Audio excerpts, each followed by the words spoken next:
The specter of communism did not disappear with the disintegration of the Communist Party in Eastern Europe.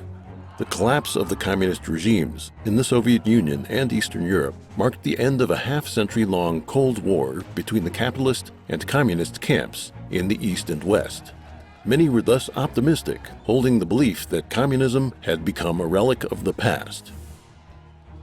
The sad truth, however, is that a stealthily transformed communist ideology has instead taken hold and entrenched itself around the world. There are the outright communist regimes like China, North Korea, Cuba, and Vietnam. There are the former Soviet Union and Eastern European countries, where communist ideology and customs still exert a significant influence. There are the African and South American countries, which attempt socialism under the banner of democracy and republicanism. And then there are the nations of Europe and North America, whose body politics have become hosts to communist influences without people even realizing it. Communism breeds war, famine, slaughter, and tyranny. These in themselves are terrifying enough, but the damage dealt by communism goes far beyond this. It has become increasingly clear to many that, unlike any other system in history, what communism declares war on is humanity itself, including human values and human dignity. Over the course of a century, communism established massive dictatorships in the Soviet Union and China. It caused more than 100 million unnatural deaths. It enslaved billions, and it brought the world to the brink of nuclear war and thus destruction. Yet more important is its deliberate and widespread destruction of the family, its instigation of social disorder, and its attack on morality, all of which are ruinous to the foundations of civilization. What, then, is the nature of communism? What is its objective? Why does it take mankind as its enemy? How can we escape it? 1. Communism is a devil bent on the destruction of humanity. The Communist Manifesto begins, quote, "A specter is haunting Europe, the specter of communism." The use of the term specter was not a whim of Karl Marx. The preface of this book argues that communism should not be understood as being an ideological movement, a political doctrine, or a failed attempt at a new way of ordering human affairs. Instead, it should be understood as being a devil, an evil specter forged by hate, degeneracy, and other elemental forces in the universe. The communist specter took the form of a serpent, then that of a red dragon, and it keeps company with Satan, who hates God, and exploits low-level beings and demons to wreak havoc on man. The goal of the specter is to ruin humanity, and while the divine offers salvation to humanity, communism tells man not to believe, attacks human morality so as to renounce tradition, and causes man not to heed God's instruction, and ultimately to be destroyed. Following the Cold War, the poison of communism not only continued to harm former communist countries, but also spread throughout the world. The ideological infiltration of communism has led the specter to influence human society on a global scale, and many people even think that the dark wishes of communism are their own. With this, people lose their ability to judge right from wrong, to differentiate good from evil. This, a devil's conspiracy, was almost carried out. Thus, even as the specter congratulated itself, delighted with its sinister victory, most people thought that it had been destroyed. There's nothing more dangerous than mankind being on the verge of destruction, yet ignorantly celebrating its triumph. 2. The devil's ways and means. Man was created by God, and the compassion of gods has long protected man. This the devil knew, and so it set about severing this connection to corrupt man so that gods would no longer take care of him. The devil's approach has been to subvert the culture given to mankind by gods, corrupt human morality, and thus warp man and make him unworthy of salvation. The turbulence of Europe, beginning in the 18th century, and the attendant moral decline gave the devil an opportunity. It set about subverting, step by step, the criteria of discernment between good and evil. It promoted atheism, materialism, Darwinism, and the philosophy of struggle. The devil chose Marx as its envoy among men. Marx's Communist Manifesto of 1848 advocated the violent destruction of private enterprise, social classes, nations, religions, and the family. The Paris Commune of 1871 was its first attempt at seizing power. His followers argue that political power is the central question of Marxian political science. This is both true and not true. Being clear about the ultimate aims of communism means we can recognize that political power is both important and unimportant to the communist project. It is important in that access to political power allows a rapid means of the widespread corruption of humanity. With the levers of power, communists can promote their ideology with violence and eradicate a traditional culture in mere decades or years. Yet it is also unimportant in that even without the apparatus of the state, the devil has other means of exploiting the weaknesses and shortcomings of man. To deceive, co-opt, coerce, confuse, and so overturn traditional thought, subvert order, create upheaval, and to divide and conquer with the objective of gaining global control. 3. Communism is the ideology of the devil. At the core of the evil specter is atheism and materialism, a confluence of elements from German philosophy, French social revolution, and British political economy assembled as a secular religion meant to replace the position previously occupied by God and orthodox beliefs. Communism turns the world into its church, bringing all aspects of social life under its purview. The devil chose Marx and others as its agents to oppose and destroy the principles laid down by God for human society. It promotes class struggle and the abolition of established social structures. In the East, it launched a violent revolution and established a totalitarian state that united politics and secular religion. In the West, it undertakes progressive, nonviolent communism through high levels of taxation and wealth redistribution. On a worldwide scale, it seeks to spread communist ideology to political systems everywhere, with the goal of undermining nation-states and establishing a global ruling body. This is the, quote, paradise on earth promised in communism, a supposed collective society without class, nations, or government, based on the principles of, quote, from each according to his ability and to each according to his need. In the Communist Manifesto, Marx proclaimed, quote, the communist revolution is the most radical rupture with traditional property relations. No wonder that its development involves the most radical rupture with traditional ideas. Thus, Marx himself accurately summarized the practice of communism over nearly the past 2 centuries. God is the source of moral order, and God's morality is eternal and unchanging. Moral standards should never be determined by man, nor can they be changed by man's power.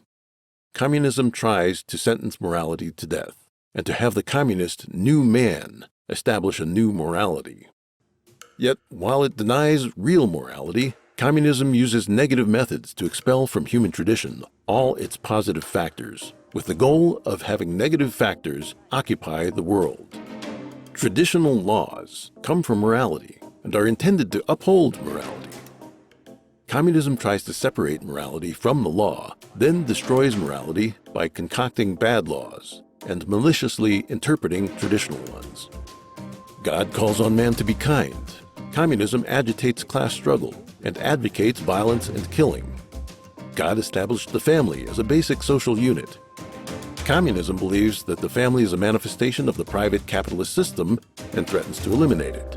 God gives man the freedom to obtain wealth and the right to life. Communism seeks to eliminate private property, expropriate assets, raise taxes, monopolize credit and capital, and completely control economic life. God established the form that morality, government, law, society, and culture should take. Communism seeks the, quote, violent overthrow of the whole existing social structure. God transmitted to man the unique form of traditional art as a means of passing on his image. Traditional art recalls to mankind the beauty of heaven, reinforces faith in God, elevates morality, and nurtures virtue. Communism, on the other hand, would have man worship warped modern creations, artistic productions that stifle our divine nature, give full rein to the demonic impulse toward chaos and disorder, and manipulate the art world by spreading base, ugly, malformed, evil, and decadent ideas. God wants man to be humble and full of reverence and wonder at divine creation. Communism connives at the demonic and arrogance in man, encouraging him to revolt against God. By amplifying the evil inherent and inescapable in human nature, it exploits the idea of freedom to encourage conduct unrestrained by morality and unfettered by a sense of duty or burden. The slogan of equality is used to stir up envy and vanity as man is tempted by fame and material interests. 4. A metaphysical understanding of the devil. The idea of the devil being referred to in this text is that of a supernatural power. Understanding the type of thing that is the specter of communism is one of the keys to understanding the chaos the devil has sown in the world. Simply put, the specter of communism is composed of hate. It draws its energy from the hatred that wells up in the human heart. The communist specter is tied to Satan. Sometimes the two are indistinguishable, thus we will not make an effort to consider them separately. The devil's arrangements are present in both the East and the West, in every profession and in every walk of life. Sometimes its power is divided, sometimes integrated. Sometimes it uses this tactic, sometimes that. It follows no simple pattern. The devil is the initiator of an unrestricted war on mankind that has turned religion, the family, politics, the economy, finance, military affairs, education, the academy, the arts, the media, entertainment, popular culture, social affairs, and international relations, all into battlefields.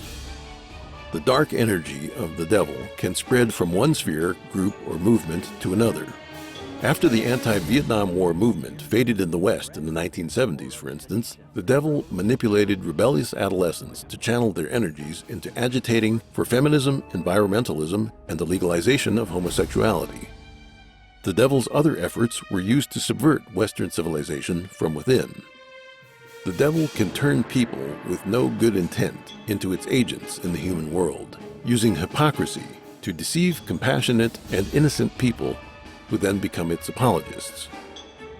The devil's agents, most of whom do not even realize their role, are everywhere in society, from the elite to the middle class to the lower classes.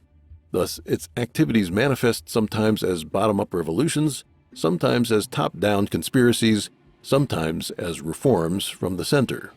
The devil can change forms and exist in multiple places at once.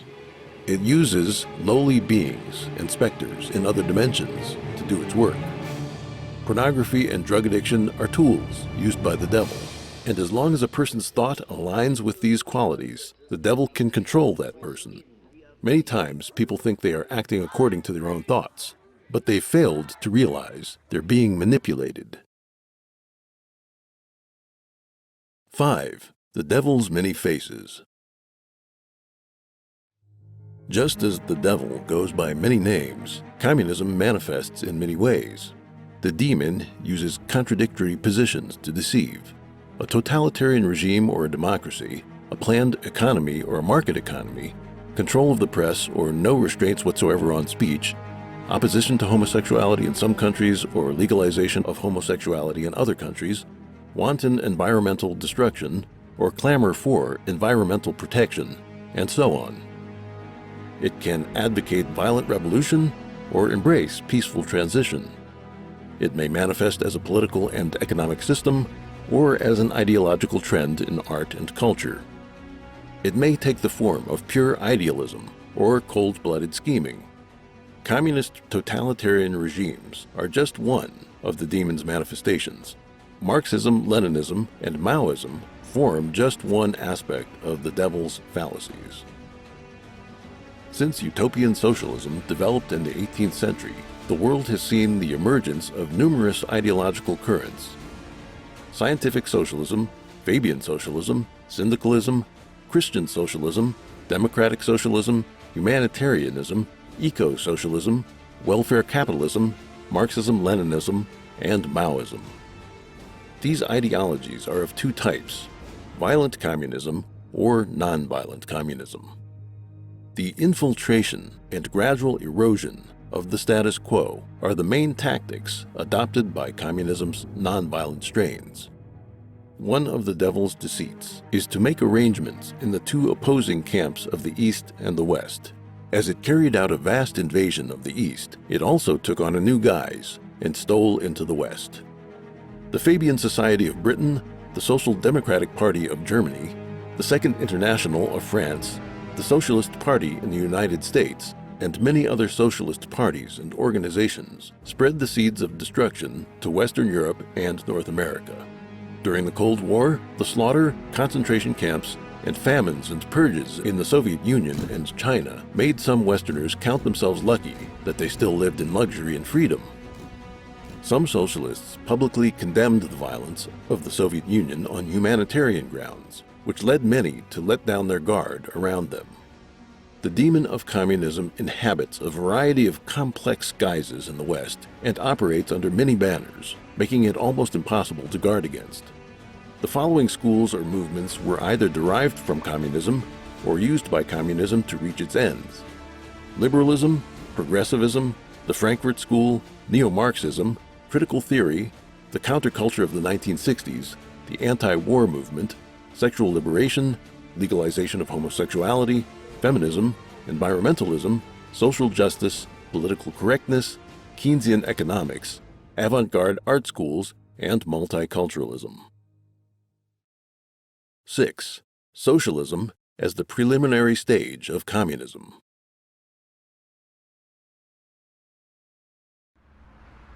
In the West, many look at socialism and communism separately, which provides fertile ground for socialism to flourish. In fact, according to Marxist-Leninist theory, socialism is simply communism's preliminary stage. In 1875, in Critique of the Gotha Program, Marx put forward the idea that there is an initial phase of communism, followed by an advanced phase. Compelled by changes in the international situation at the time, Friedrich Engels, in his later years, also proposed democratic socialism, in which votes were used to obtain political power. Democratic socialism was adopted by Social Democratic Party leaders and theorists of the Second International and led to the left-wing parties in many capitalist countries around the world today. Lenin set down clear definitions of socialism and communism. He considered socialism to be the preliminary phase of communism, and communism to be developed on the basis of socialism. Thus, it is clear that socialism has always been a part of Marxism and the international communist movement. The public ownership and planned economy of socialism is part of the initial preparation for communism. Presently, while branches of socialism or left-wing doctrines popular in the West seem superficially unrelated to communism, they're simply communism's non-violent forms. Instead of violent revolution, votes are used to gain power in the West. Instead of outright public ownership, high taxation in Western countries serves the same role. Instead of a state-planned economy, Western social welfare systems are used to eat away at capitalism. Left-wing parties in Western countries consider social security and welfare systems to be an important aspect of realizing socialism. When condemning the crimes of communism, the violence and slaughter should not be the only focus. Communism in its nonviolent forms has deceived and bewildered people's minds under the guise of various branches of socialism. Some socialist or welfare states in the West today use the idea of the Commonwealth to sacrifice individual freedoms. Citizens in these countries retain certain political freedoms because the brand of socialism there has yet to be well developed. Socialist countries set equality of outcome as the primary goal, and thus they are bound to deprive people of their freedom. If a free country turned into a totalitarian regime overnight, the drastic contrast between propaganda and reality would leave most people shocked. Many would rebel, or at least passively resist. This would lead to high costs for totalitarian rule, and the regime would likely need to commit mass slaughter to eliminate the resistance. This is one of the main reasons that both the Soviet Union and the People's Republic of China have engaged in the mass killing of their own citizens during peacetime. Unlike totalitarian regimes, socialism in democratic states slowly eats away at people's freedoms through legislation. Like the metaphor of the boiling frog, the process of establishing a socialist system takes decades or generations, leaving people gradually numb, oblivious, and accustomed to socialism, all of which enhance the deceit. The essence and objective of this type of gradual socialism are no different in substance from the violent form. Socialism uses the idea of guaranteeing equal rights through legislation, while in actuality, it drags down moral values and deprives people of the freedom to incline toward goodness. It's impossible to enforce equality by suddenly elevating those at lower levels, so instead, socialism artificially restrains those at higher levels. Especially in terms of moral values, the socialism of the West uses pretexts like anti-discrimination, value neutrality, or political correctness to attack basic moral discernment. This is equivalent to an attempt to eliminate morality as such. This has come along with the legalization and normalization of all manner of anti-theist and profane speech, sexual perversions, demonic art, pornography, gambling, and drug use. The result is a kind of reverse discrimination against those who believe in God and aspire to moral elevation, with the goal of marginalizing and eventually getting rid of them. 7. The romanticization of communism. To this day, there are numerous Westerners who harbor romantic fantasies about communism. Yet they've never lived in a communist country and experienced the suffering there, so they have no understanding of what communism actually means in practice. During the Cold War, many intellectuals, artists, journalists, politicians, and young students from the free world went to Russia, China, or Cuba as tourists and travelers. What they saw, or rather were allowed to see, was completely different from the lived reality of the people in those countries. Communist countries have perfected their deception of foreigners. Everything the foreign visitors saw was carefully crafted for their tastes, including the model villages, factories, schools, hospitals, daycare centers, and prisons. The receptionists they encountered were members of the Communist Party or others considered politically reliable. The tours were rehearsed. The visitors were greeted with flowers, wine, dancing and singing, banquets, and smiling young children and officials. Then they were taken to see people hard at work, able to talk freely and as equals, students studying hard, and lovely weddings. What they didn't get to see were the show trials, mass sentencings, mob lynchings, struggle sessions, kidnappings, brainwashing, solitary confinement, forced labor camps, massacres, theft of land and property, famines, shortages of public services, lack of privacy, eavesdropping, surveillance, monitoring by neighbors and informants everywhere, brutal political struggles in the leadership, and extravagant luxuries of the elite. They especially weren't able to see the suffering of ordinary people. The visitors mistook what had been staged for them as the norm in a communist country.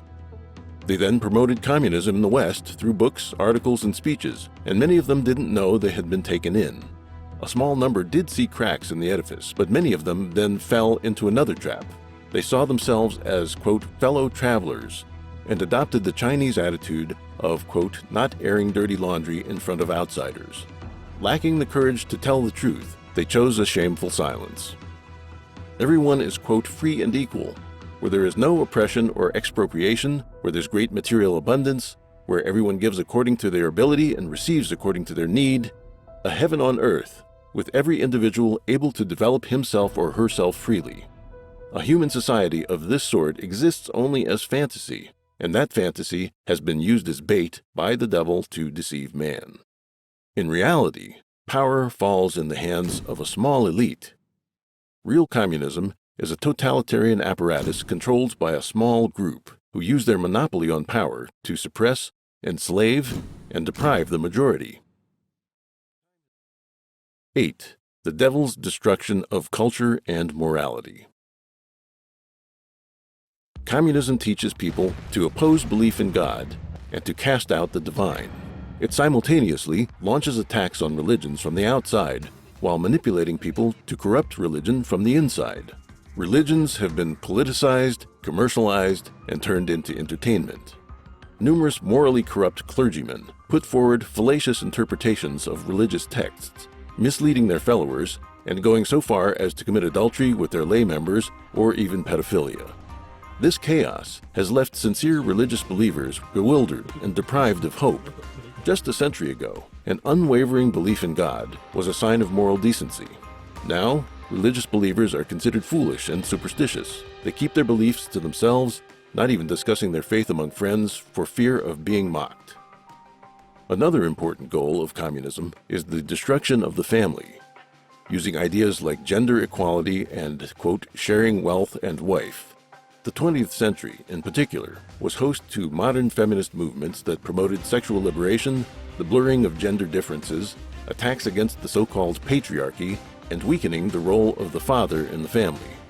They changed the definition of marriage, promoted the legalization and legitimization of homosexuality, promoted the rights to divorce and to abortion, and used social welfare policies to effectively encourage and subsidize single parenthood. All of this resulted in the collapse of families. This has been one of the more startling transformations of society over the last several decades. In the political sphere, communism exploited loopholes in the legal and political systems of democratic nations in an attempt to manipulate major political parties. For electoral victory, politicians resorted to dirty tricks and made promises that they could never fulfill.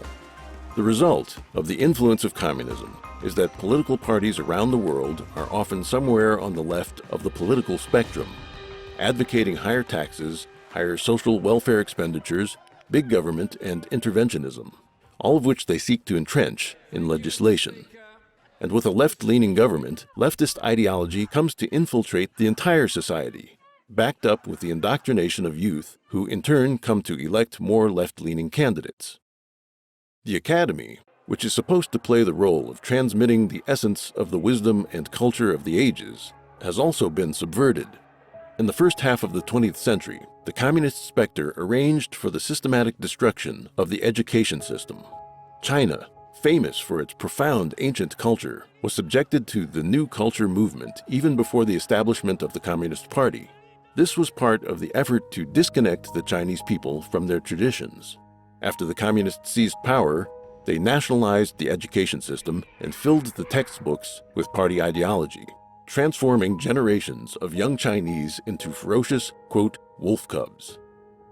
In the West, the specter launched the progressive education movement, using the banner of science and progress in order to gain control of philosophy, psychology, pedagogy, and eventually the entire academy, and thus brainwash teachers and education administrators.